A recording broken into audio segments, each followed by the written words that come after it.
Welcome to my channel, Yvonne McBride Lit Life. For those who are joining me from Stephanie Perry's video last Saturday, thank you. Thank you for watching that video, and thank you for subscribing to my new channel. I hope in the next few months that you will benefit from the information that I will be sharing. So welcome. Today, I want to introduce you to a very good friend of mine. I have known this sister for 25 odd years. So more like 30. Yeah. So this is Miss Keisha Miller, otherwise known as Iya Oyanike. We will be talking about traditional African and indigenous healing, herbalist methods to heal your body.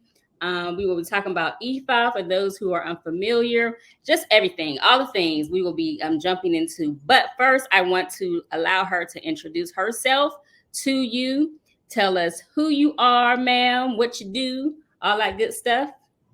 Well, greetings, everyone.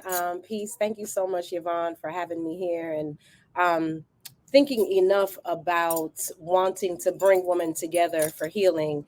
So I'm happy to be a part of it. Again, my name is Iya Oyanike. I am the owner of Madame Zen'Obeah's Cabinet, which is an apothecary that houses in it formulas for medicinal purposes, spiritual purposes.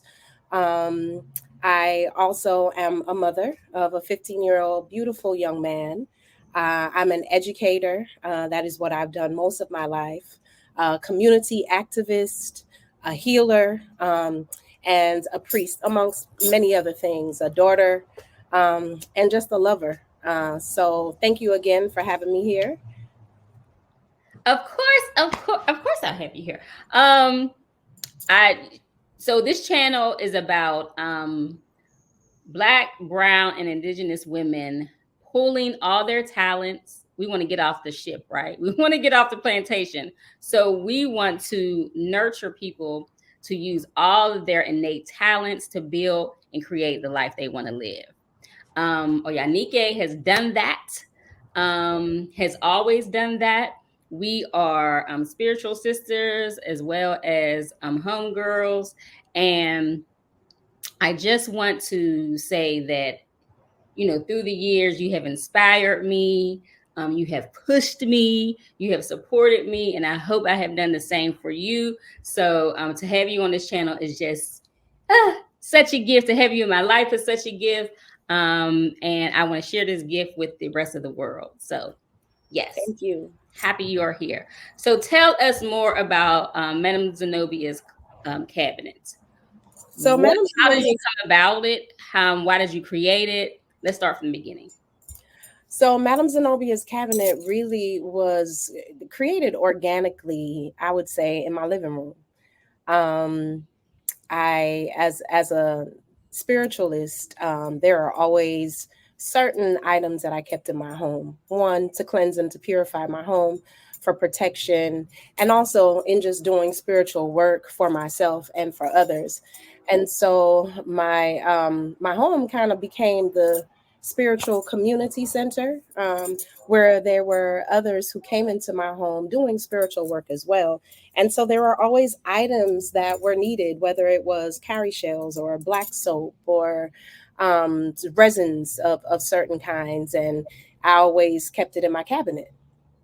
And so what I found was that time after time, that the cabinet was able to not just take care of myself and my son in our home, but also it turned around to serve other people, right? And so as I thought about how to kind of expand so that others could have what they needed, I thought about what was important to me. And it wasn't just the items to provide, but it was more of the empowerment and understanding of healing yourself, right? And so I transformed quite a bit when I became a mother, really, before I even birthed my son. I do have to credit my doula and midwife, Tolewa is her name, and she also is a priestess of Oshun. And I chose to have a natural home birth wanted to have a water birth. And so other sisters in the community that I trusted had used and worked with Tolewa before. And so when I started working with Tolewa, it was, of course, during the time that I was carrying my son. And she guided me a great deal. And, you know, her purpose, I believe, was to show up to help to guide me through my pregnancy and my delivery. However, much of what I learned from her in terms of how to care for myself, physically, spiritually, and emotionally throughout my pregnancy, I held on to a great deal of those practices. And all of those practices involved natural resources, right? So herbs, special teas she gave me at different trimesters were helpful for emotional changes I was going through. Then again, herbal remedies that assisted me with overcoming insomnia, indigestion. And then finally, in my preparation for my delivery, created a formula and a tea that helped to build my blood in preparation to lose a great deal of blood. And that, you know, just birthing alone, especially when you choose to do it at home, is an extremely empowering experience. However, my entire journey and education and guidance and mentorship that I received from my doula really experience, as I was explaining, really that journey helped to prepare me for the rest of my life, honestly. And so I was able to see for these 9 months how natural remedies, because that is all that I was on during my pregnancy, how it resulted positively as it relates to how I felt, the energy that I had to deliver. And so, as after I had my son, I set an intention to ensure that I would continue to care for him in the same way. And so, my son was probably 12 years old before he ever had Benadryl, you know, and that's because he had a bad allergic reaction to something. And so I was adamant. We had some technical difficulties, but we're back. So Keisha, continue on telling us how the birthing experience began your journey into herbal healing. Right. So I'm crediting in those who came before me and all the wonderful spiritual partners that were sent into my life that led to Madame Zen'Obeah's. And so Shuntolewa, my midwife doula, was definitely one of those people who, after my journey and experience, through her guidance, really put me in a position to set an intention that this is now the lifestyle that I wanted to live, to ensure that my son as well was exposed to only natural foods, whole foods, as well as if there's an ailment, using natural remedies to heal him. And so that really became, I would say, the application and the practice of my herbalism through caring for my son, Ajani. And so that, along with being a priest and, like I mentioned before, having a home that really organically turned into a spiritual community center, there was always a need for something, whether it was a spiritual tool or a natural remedy, whether that is a soap or a tea. And so I just continued to learn and to discover. And eventually what I saw was that there was a demand for so many things I had within my home and my cabinet, right? And so therein was birthed the thought of Madame Zen'Obeah's. And at first it was really only exchanges, and sometimes it wasn't even monetary at all, you know, right? But just exchanges within my home for items that people needed, whether it was for healing or to complete their spiritual work. And then I was able to monetize that. And just through my own journey spiritually, you always find yourself in a situation where you're like, wait a second, none of this is coincidental, right?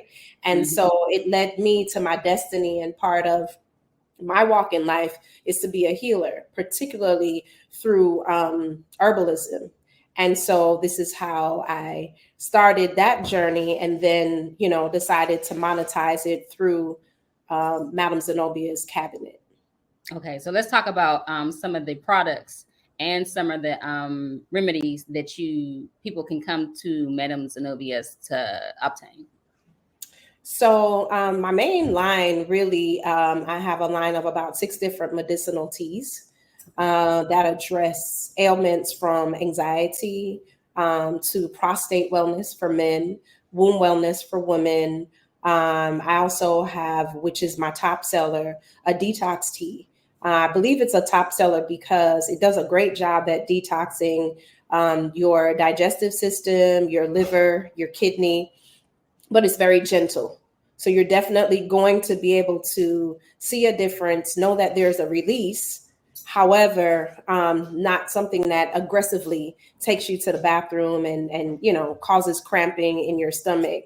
And so I always believe that before you start to address a main organ, or enhancing that organ, cleansing that organ, or strengthening that organ, that the best thing to do is to detox first. Right. So, it's essential to have a detox product for people. And along with providing those particular main teas that address that, I also provide herbal consultations. Just my background as an educator, I'm just a person that seeks to understand. I don't seek to master everything. However, if I'm going to truly commit to something and understand and get positive results, I like to understand why I'm doing what I'm doing. Right. And so I'm just a person that if you come to me for a spiritual reading, if you come to me asking for a tea, you're going to end up with a lesson. Right. And so I provide herbal consultations so that people can understand that the magic is not just in the herbs, but it also first is in a transformative mindset, right? So you understanding your own body and you understanding how the herbs and the medicines that you are taking enhance, cleanse, purify, or protect and strengthen your body. And so that's just my brand in the medicinal teas. I also have a line of spiritual baths. One spiritual bath focuses on yoni care. For women, as we know, we hold everything in our womb. And so there are many ailments that women, especially today, because of our foods, the stresses of life, that there are diseases, there are infections, there's so much that we hold in our womb. So a part of my spiritual practice, we believe always in purification, right? And so not only purification by ingesting so that your body embraces, receives the medicine, but also by using those same herbs, that same plant medicine topically on your body. Yes. And so there's a yoni, a yoni bath, as well as there's a spiritual protection bath. That's one of the number one things, people come to, when they're looking to a Botanica. People might not understand or know truly what they want to practice, how they want to practice, but you'll have a sense where there's something on you. If I had a penny for every time somebody said, I feel like something is on me, I have to get off, I don't feel myself, right? Whether they're not thinking clearly, they're not sleeping well, or just there's a series of obstacles that they may be facing. And so I have a spiritual protection bath, and that's what it's called. All of my products, whether it's a tea or a bath, I pray and lift the vibration and put intention into the herbs. I believe that herbs already on their own are spiritually magical and are here to heal us. Right. There's a saying that says that there is a remedy for every ailment in nature. And I live by that. And I believe that. I don't know all of them, right? So as I continue to study and learn, as I become aware, then I incorporate that into my own living and then I share that with others. So I pray into and set intentions into all of the products before they're on the shelves. And I also, of course, have spiritual products for the certain practitioners of African spirituality that are meaningful to them because they need those particular products to appease divinities or deities, right? Okay, so pause, because it seems like all of you have said it's the herbalist, it's the physical, the mental, the herbalist aspect of the healing, but then the spiritual. So Right. so they go hand in hand. So let's go back and talk about your spiritual journey to Ifa and how that ties into what you provide for your clients and for the community. So along with learning herbalism and practicing herbalism, and as I told my story, really coming in and owning that part of myself as I became a mother. As I became a mother, I already started learning, studying, and was exposed to African spirituality. My commitment or first initiation into priesthood through my African spiritual beliefs, which is Ifa, really came about when my son was about 2 years old. So again, it was a transformative experience just having him, right? And so through my priesthood, I have been and continue to learn, study, and to grow. And so I'm initiated to, since then, Ifa. So I'm an Iya Nifa, which is a priest of Ifa. Ifa is not only considered the religion or spiritual belief, but it's an interchangeable term for an Orisha, which we call Orunmila. And Orunmila just is the voice of God, right? Orunmila is the deity or the divinity that we go to when we are seeking guidance for our destiny. So there is training and studying, of course, that is essential and must take place in your priesthood so that for yourself, first of all, you can actually eat the medicine of Ifa and understand and allow that energy or that ashe to transform you as a being. Right. And Ifa is a spiritual way of being, right? I don't like to term it as a religion. There are some people who classify it as such because I guess it's just easy for people to understand, right? But it definitely, Ifa is a part of, as you can see, my business. It's a part of how I care for my son. It's a part of how I make decisions in life. It's a way of life.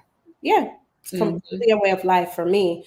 And so I'm also initiated to Oya. That was actually my first initiation. And Oya is the deity whose energy represents transformation, represents its change, courage, confidence. All Orisha are found in nature, right? So there's always a force of nature that we associate the deities with. And so Oya, the natural force of nature that we associate her energy with, are tornadoes, lightning, right? So storms that completely clean out and clear out. However, there's always a need to rebuild, right? To purify. Oya also is the deity that is closest to our ancestors. So Oya is kind of like a medium. It's kind of like a movement, if you will, really, through various realms. And her movement through the spiritual realm keeps her kind of like as a guardian of the ancestors. So it is your access. That is the deity that you will access to have more connection with your ancestors. Not saying you can't do that separately, but she is that one Orisha that is the guardian of the what we call Egun or Egungun. And I'm also initiated to Egbe. Egbe is a spiritual society. Egbe is not a deity. Egbe is a spiritual society of, it's like your comrades in heaven. So it's a group, right? And so Egbe, really, that energy supports you to build your destiny, supports you by providing tools and partnerships with other people in the physical realm so that you can fulfill your destiny. So it's all about destiny, right? And so my experience or my priesthood journey through my initiations to Ifá, Oya, and Egbe, has really equipped me with more knowledge to be able to heal my community and to educate my community. And so I incorporate that experience in how I run Madame Zen'Obeah's and what services and products that I offer. So of Right. course there's going to be spiritual back to that, other products that I have. So I sell and bottle palm oil, right? So I'm the palm oil lady in my community, right? Palm oil is an essential condiment, if you will, for all of the Orisha with the exception of Obatala, right?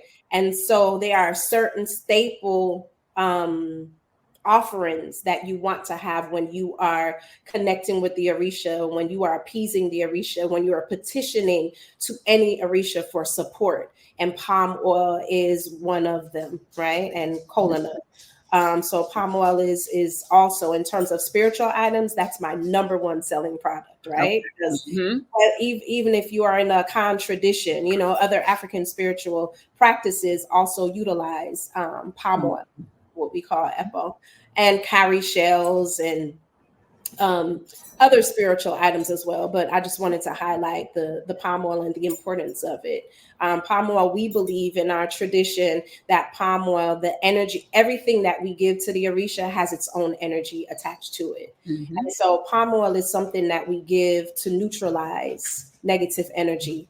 Palm oil is something that we give to avert negative energy. Palm oil is also something that we give to symbolize a smooth journey, right? So, you know, there's certain prayers and certain chants that we also, because we believe in the power of our mouth, that everything that we speak has the power to build or to destroy. So with everything that we provide and we give to the Orisha, we're always saying something, whether it is in English, it's in Yoruba, it's in Spanish, but you are also putting your vibration of your own ashe on top of the condiment, which also has its own energy.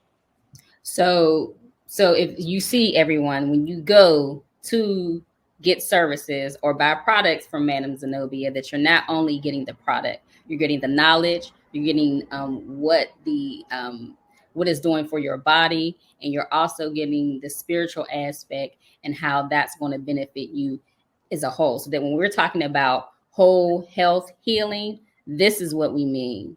This is what we mean. Western medicine, you take a pill, they don't really explain anything to you, and they send you on your way. Whole health healing is about emotional, mental, spiritual, and physical healing. And that's what Oyanike brings to the table. That's what her products provide for you. Let's talk about some of the other workshops and healing sessions that you do for the community. So what is the sip and stretch? So currently, well, before I talk about sip and stretch, I have to first talk about a partnership that I have with an awesome healing center, because that's actually where the venue for the sip and stretch. So Madame Zen'Obeah's has been operating, if you're counting from my living room, since 2015, right? And we are. Right. Right. So if you are officially on paper out here collaborating with other businesses, probably since about 2018. Currently, one of our new partnerships as of 2023 is with this awesome place called the Kindred Healing Center. The Kindred Healing Center is located in the southwest portion of Atlanta, off of Jonesboro Road. And the Kindred Healing Center, in essence, is a space for healing, and a space that houses all, which I love to say, and I'm proud to say, all practitioners of African descent that are healing others. So we have a chiropractor's office there, an acupuncturist, a Reiki master, stretch and massage therapist there, an astrologist, a psychic, Madam Zen'Obeah's is there. So I provide herbal consultations and I sell my products there as well. And I also do spiritual consultations there as well. So they have included all forms of different healing modalities under one roof, all provided again by people of African descent, which is awesome. And we are intentional about serving people of African descent, right? Yes. So it's purposely in the SWAT, Southwest Atlanta, so that we can work on teaching people and empowering people and providing the services of healing diabetes and high blood pressure and, you know, just obesity and some of those things that plague our people, mostly just due to lack of education and lack of healthy resources. So we're intentional in being in that space so that we can say, hey, have you thought about what your spiritual wellness looks like, right? And so there are several practitioners they can go to. I actually share space with and am now collaborating with plant medicine practitioners as well. And so though I'm a practicing herbalist, plant medicine ceremonies is a whole nother form of healing that I myself have participated in and have found positive results from. And so we all just learn from each other and collaborate. It's an awesome environment to be in, to provide a service in, but also great to come and to have a service done for you. And so part of event that I collaborate with a yoga instructor with there at the Kindred Healing Center is it's called Zen'ful Soul Yoga.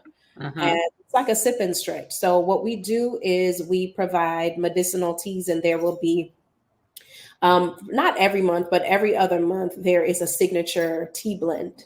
And that signature tea blend is created based on either where we are in the season or the cycling changes of the moon or the universe, and what our body needs at that time. So I'm also looking at, in terms of plant medicine, what plants are good for that particular season. And so, of course, you know, we educate people, right? So individuals who come and participate have an awesome experience because they learn about adaptogens, right? They learn about how to actually replace scotch and rum and tequila with a medicinal and very delicious cup of tea, right?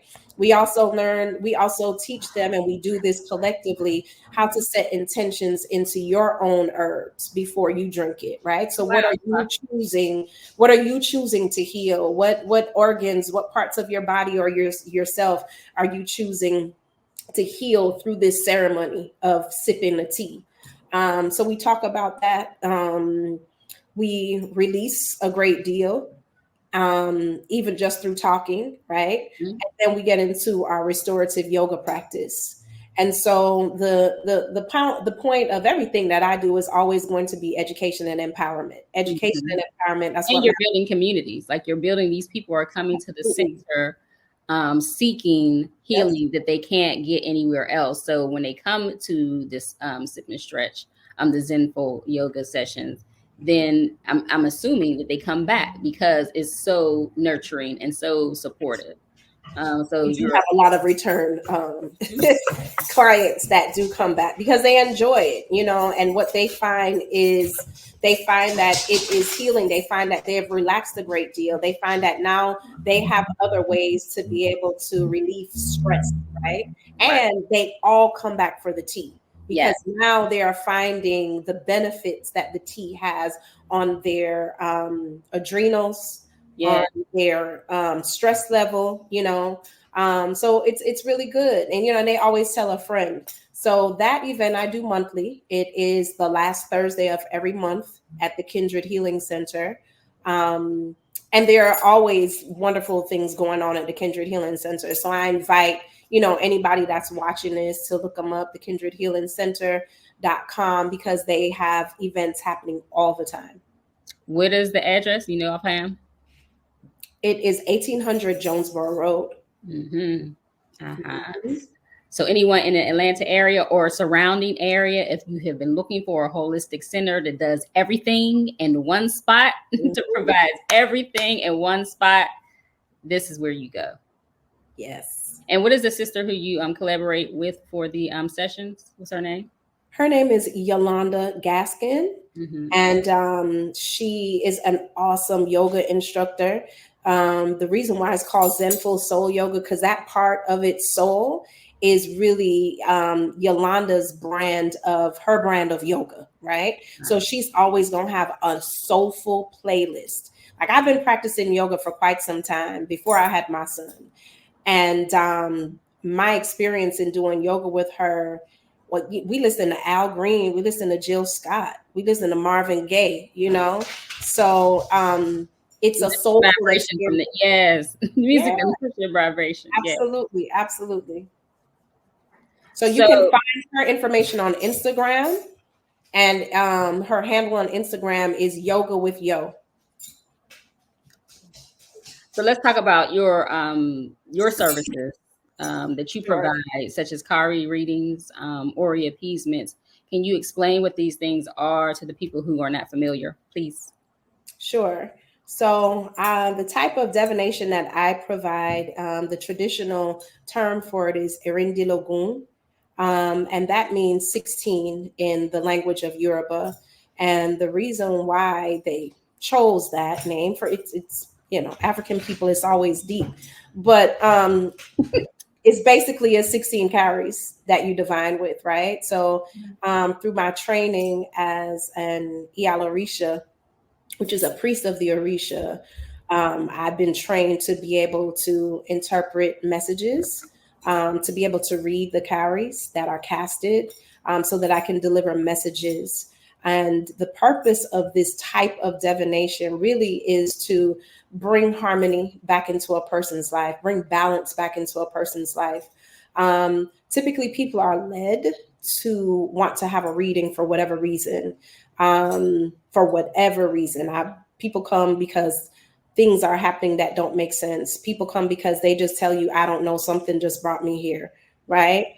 When you're making an important decision in life. But at the end of it all, what you have done in essence is called in your ancestors and your spirit guide for counsel, right? And so it is believed that through that divination, the Odu or sacred story that falls when I interpret the cowries is they are just messages and warnings that help a person to be able to make better decisions. They are warnings that come for you that might tell you, hey, it really wouldn't be good for you to be in more of a rush than an old lady walking down the street. So that's just telling you to really take your time in your physical movement, take your time in making decisions. And so that will help to bring prosperity. That might be the thing that helps you to get the promotion that you're seeking. That might be the thing that helps you to be in alignment with the mate that is for you in your destiny, right? So along with that, and I always explain this to people, that these types of divinations also come with what's called an ebo. An ebo means sacrifice. And so it's not just your messages and warnings that you receive, because many people are so excited about that, right? Or they're like, oh, it's confirmation, or I had a dream about it, right? Many times the priest is not interpreting, for most people, anything that is so shocking, right? Because when you really think about it, there is some kind of correlation you can make to an experience you had, a thought you had, a dream you had, an inclination that you had. But it's more so about making the sacrifices to ensure that these wonderful things that the Orisha and your ancestors see for you actually enter into your life, right? Or in some cases, the obstacles and challenges that they may warn you of, that you are able to ensure that you go through those things smoothly, or you have what you need to be victorious. And so without making the ebo or the sacrifice, you may as well just go to a crystal ball reader or a tarot card reader or something, which those are all good forms of divination if you like. But this type of divination, it's two-part, it's reciprocal. You just don't come and receive these messages and are wowed by them. There's going to be a requirement for you to give something up. It could be a behavior, a practice, some cloth, animals. Some action. You have to take action. Correct. It's the Orisha's way of making you own your own destiny Yes. and become an active leader in what you want for yourself. Right. Yeah. So talk about okay. So as we're talking about the divination, the divinity of it all, and what Oya stands for, we said transformation.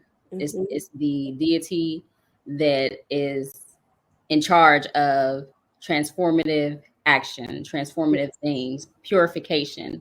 This is why, mainly why, one of the reasons why I chose Oyanike for the Lit Life Luquillo crypt that is about transformational healing in a space that is all about transformation. Oyanike will serve as our divinity guide for the retreat, which is July 11th through the 15th. And she will be in charge of a number of rituals. One of that being the head washing ritual at the river. Can you tell the people about what head washing is, what that ceremony entails, and yeah, let's start from there. So, Ori, or head washing ritual, we refer to our Ori as our head. Ori is not just your physical head, but your Ori is kind of that thing that leads you, the divine spirit within you, the God within you, right? Yes. And so, as we maneuver through this physical realm, and just encounter all types of energy, there are times when our light gets dimmed, right? And we can't really see the course of our next steps and how to fulfill what we're here to fulfill. Sometimes trauma, sometimes abuse, sometimes confusion, rage, all types of things can affect our clarity and can affect our energy. And so, Ori appeasements, head washings are just one way, but a very powerful way for us to purify ourselves, for us to purify our God selves, so that we can establish more clarity and to be able to sit in our power. And so before we get to setting intentions about how to go about that, we want to make sure that we're purified. We want to make sure that we're cleansed. We want to make sure that we release ourselves of the trauma, of the anger, of the rage, of the sadness, of the depression, whatever forces and beings of energy that does not allow us to be in balance and in harmony. So we conduct our rituals such as head washings to be able to cleanse and to purify, so that we can help to promote a more balanced state of being. And so one of the ways in which this is done is to actually go to a body of water, to go to a source of water that first of all is purified, right? And we like to find natural sources of water that has not been tampered with by man, right? And polluted by man. And so we find, spaces like rivers and oceans to be able to do so. Okay, y'all, listen. Stephanie Perry, I believe you. It's Atlanta internet. I don't know what's going on, but we are back from the last technical boo-boo that we had. So, Oyanike, you were talking about Ori appeasements after river. I want to bring us in on the special spiritual pools of water in Luquillo. So we were talking about the rivers and the ocean, estuaries, or where these two deities meet. Let's talk about what the power that has and holds for people who are getting their Oris washed off in that special pool of water.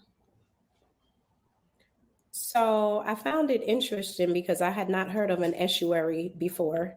So just in looking it up and realizing that this is actually the spot that you have selected for us to utilize For me, what it signifies is not just a space where there are more than one bodies of waters that you can pull from the energy and the source of it, but also the fact that they intersect. Just says to me that is a place for us to, as we are going through our own transition, we are intersecting from shedding to manifesting, right? It is an intersection where women will be able to determine for themselves moving forward, right? Beyond that day that we're there, how do they visualize themselves transforming, elevating, and empowering themselves, right? And so, what the individual is actually experiencing and manifesting is actually a mirror of the space that we are utilizing to pull from that resource. When I heard the word estuary, the Orisha that came to mind for me is Eshu, right? And so Eshu carries the energy of I wouldn't say transformation, but kind of like it's a road. It's an opening or it's a closing. It's a right or it's a left, right? So there's this duality that is ingrained in the energy of Eshu. Eshu is who you will meet along the crossroads, right? So we can find Eshu at a crossroads as well. And it feels to me like this description of the estuary is also a crossroads, right? But it's a crossroads that where two bodies are intersecting. And so what really is the power of leaving a sacrifice at the crossroad or making a prayer at the crossroad where we find Eshu? It is because Eshu is the one that decides for us, okay, what does balance look like for an individual? So what doors need to be opened up for Yvonne McBride for her to continue to flourish in her business as Lit Life? Maybe doors need to be opened up for you to network and to meet other people in other countries and other spaces that have sanctuaries where people can come and heal, right? What doors need to be closed for Yvonne McBride to ensure that there are not obstacles or hindrances to you being successful on your destiny? And Eshu, or at a crossroads or a cross of bodies of water, is the place that will determine that dual energy that is required. What needs to be opened, what needs to be shed away. And in the case of bodies of water, what needs to be washed away?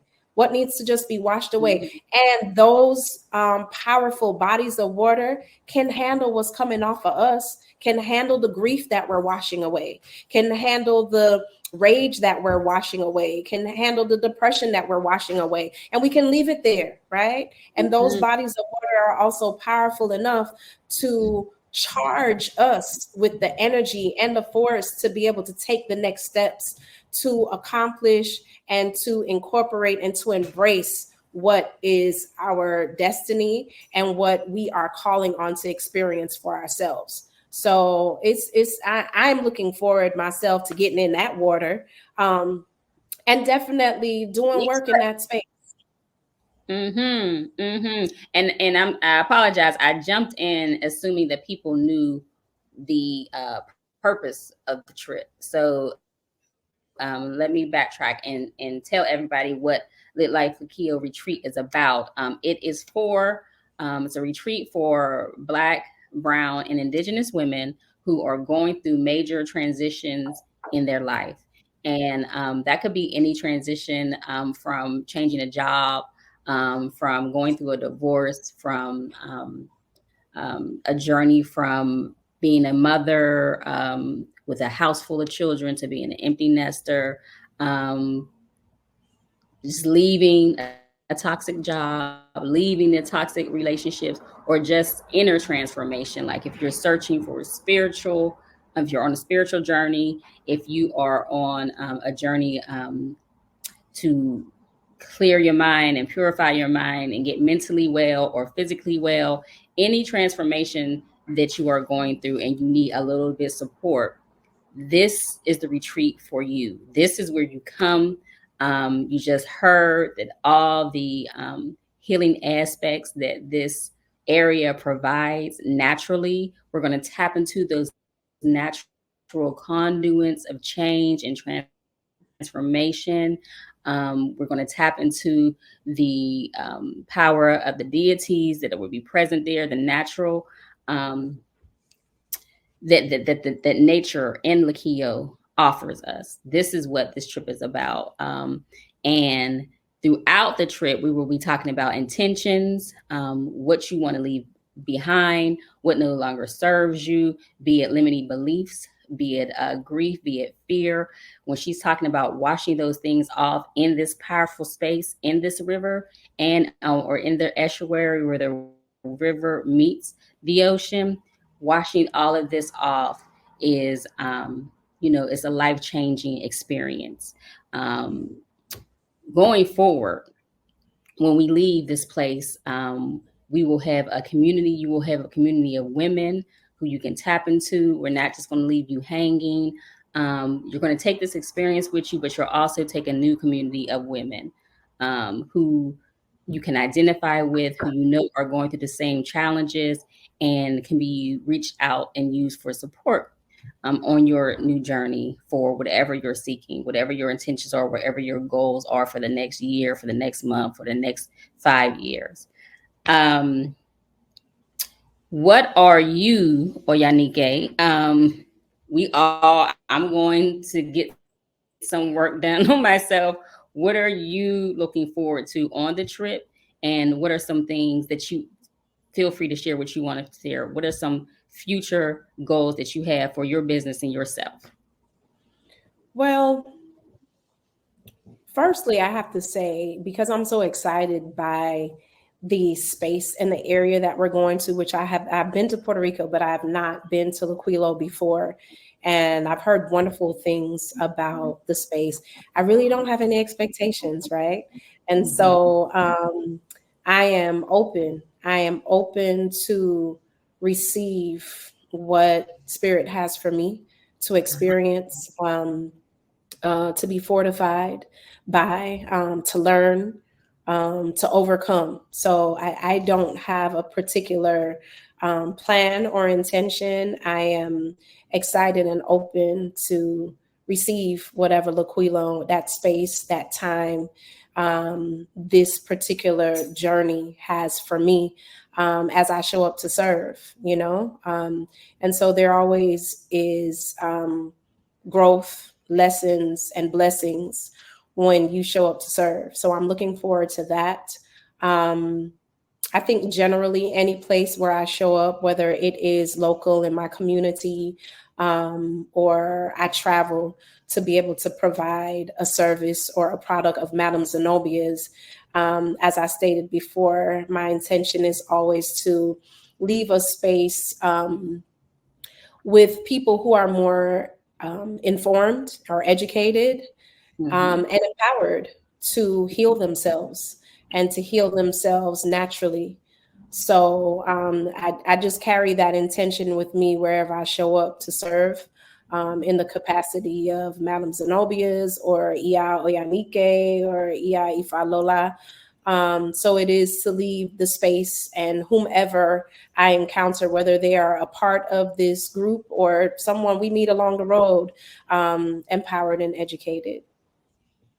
And that to me is the fulfillment of Madame Zen'Obeah's cabinet. So all of that feeds my business, because it is really about people becoming more aware of how to use natural resources to heal themselves, people becoming more aware that you can go to a therapist all day, which is a good thing to do for some. But for some of us, there are some blockages that we have that is spiritually rooted. And so to understand how to uncover those blockages and remove them and be victorious. Of course, our physical obstacles and ailments are always more obvious to us, right? And I think that most people feel as though there are more options for them to get past physical obstacles. Right. However, that whole piece of the spirit, is essential for there to be longevity in your healing. So, as you've all heard, this is the wealth of information that she is bringing with her. This is she is going to be our divination guide on this trip. If you want to come learn from her, if you want to come soak up the information and all of her wisdom about herbal healing, Ifá, all of these things, she will be there to assist and guide us. Tell us again where they can find Madame Zen'Obeah's cabinet, the products that you offer. So, Madame Zen'Obeah's cabinet, the fastest way to access our products and make an appointment for services is to visit us on our website at madamezen'obeah.com. As well as if you are in the Atlanta area, we're in several stores. You can find us at the Sanctuary of Self, which is located in the West End. We're also, our products can be found at YeYe's Botanica, the one in Southwest Atlanta, as well as the one in Decatur. You can find Madame Zen'Obeah's products and monthly services at the Kindred Healing Center. Again, that's 1800 Jonesboro Road, or you can check them out on their website. That's the kindredhealingcenter.com. And then, of course, we have our Instagram page, which is Madame Zen'Obeah. And so those are spaces where you can learn more about Madame Zen'Obeah's cabinet, as well as what products and services we have to offer. So if you need any products, there's 3 brick and mortar stores that you can visit. All of the information that she's spoke of will be down below in the link.